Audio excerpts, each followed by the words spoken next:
It rather looks like some sort of a catalyst, but there is a massive kind of trend that's actually started long ago.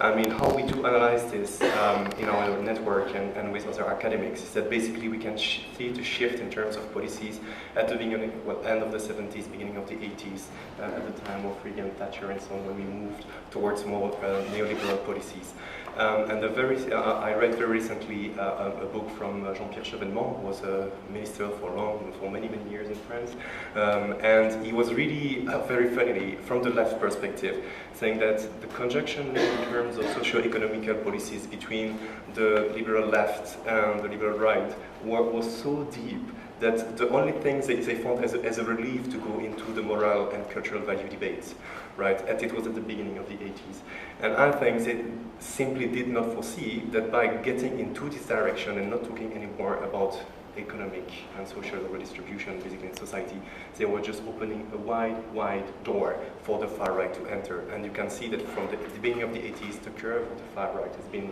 rising and rising. So I think that we are just at the end of a cycle now, where we see the complete polarization within the society. What is really worrying for us is that there is no sign at political level of any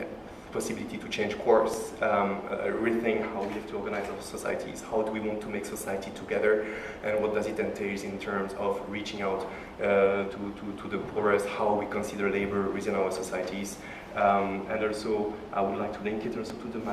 migration debate, which is completely surreal, if I can say it's very strange. I mean, we know from statistics that we would have to, even only from an economic perspective, okay, not even human rights or whatsoever, so very utilitarist perspective, if Europe would like to keep its level of, in terms of social level, and we would need hundreds of thousands of migrants every year, despite the crisis, and for the next 20 years. And the political debate is about closing the borders increasingly. So basically, we're just strangling ourselves, and it's impossible to have a real good, sound discussion on this. Yeah, I'm